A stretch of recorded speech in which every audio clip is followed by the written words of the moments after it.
Hello citizens and welcome back. This is our match reaction from Man City 4, Aston Villa 1 in the Premier League, so make sure to hit the like button, hit subscribe as well. Let's jump into it.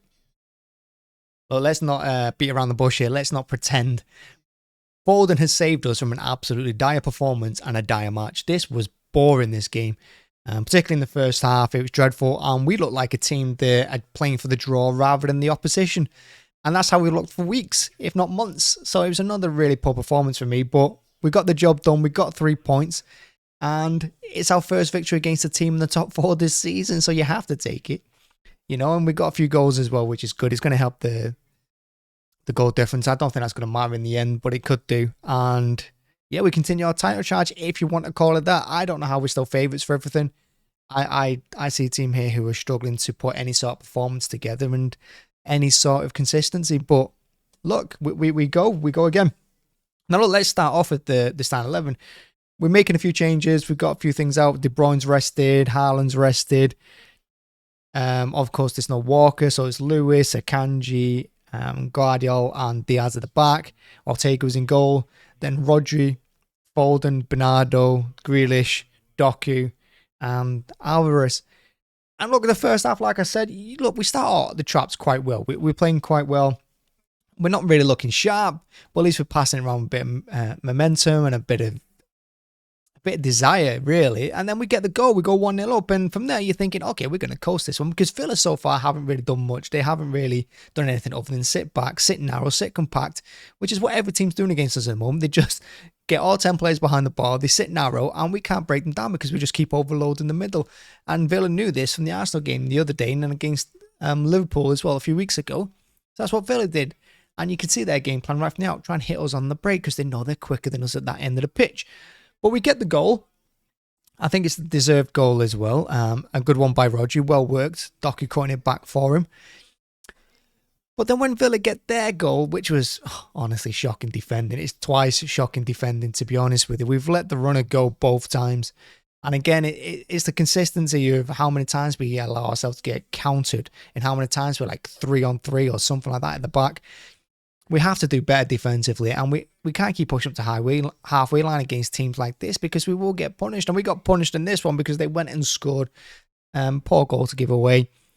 And the game just kind of petered out then, and you're thinking it's just going to go to half-time. It's going to be 1-1. It's going to be another drab match. But Foden's free kick, straight through the Villa wall. Really poor defensively from them, I've got to be honest. I'd be fuming if I was the goalkeeper. And I think he was yelling at the wall before it even went in. He was that mad. So Foden gets the goal, 2-1 up, half-time hits. And to be fair to City, we did come out a little bit better in the second half. We did. Yes, Villa had a couple of chances to counter-attack against us, but we handled it quite well, I thought. And I thought Guardiola, left back, was really solid for us today. I thought he did really well. And the difference maker was Foden. He was the one that trying to create everything. Him and Rodri in the middle were fantastic today. And I think with Foden now, we're seeing a player that's ready to take over that number 10 role for us permanently. You know, he's ready to step up. He's learned under David Silva, a bit of Bernardo Silva as well. You know, he was there at the same time as Aguero, so he's going to have his quick feet and his finishing as well. You know, and he's got De Bruyne to learn off, and Gundogan as well last season.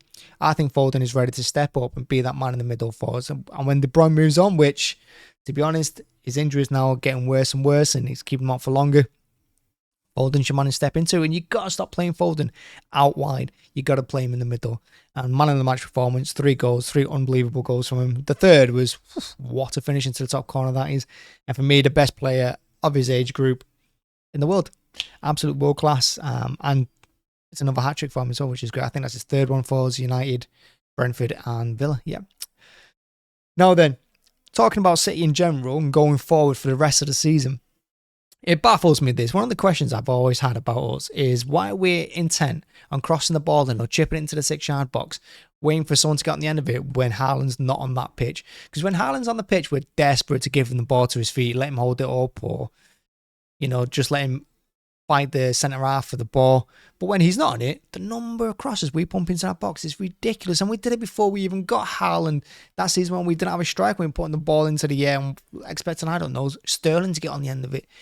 I've done it again in the first half today, just mindless crosses. And another thing about that is that when Haaland's not on the pitch, that's when we play the 2 wide players in Doku and Grealish. Because before then, whenever Haaland's on the pitch, you have to play 2 central players out wide. So it compacts the pitch even more, makes it even more narrow, gives Haaland even less space. So it means the 2 centre halves can just bully in the whole game. But then when he's not on the pitch, we play wide and we keep the players out there. It's bizarre to me that I don't understand it at all. Maybe Pep can make sense of it. I don't know. I hope he can, because for me, that's one of the biggest questions I've had about us for the last couple of years. And yeah, look, we got 3 points. We won 4-1. I don't want to sit here and be all negative. It's a great result. It really is. Beating Villa is a good result. And I said in the match preview, it's not going to be an easy game. I expected a little bit tougher from them, to be honest with you. I don't think Villa had much bite in this game today. But yeah, it's all about us today. Well, it's all about Foden. Like I said, I think he saved us. I think the team performance was about bang average, but I think Foden stepped up. And like I said, he's the only 10 out of 10 today. So yeah, we move on to Crystal Palace on the weekend, a place where we don't really always have the best of luck. And it's going to be a tough game. I think we only won there in the last 10 minutes from a penalty, wasn't it? Was it something like that from Haaland last season?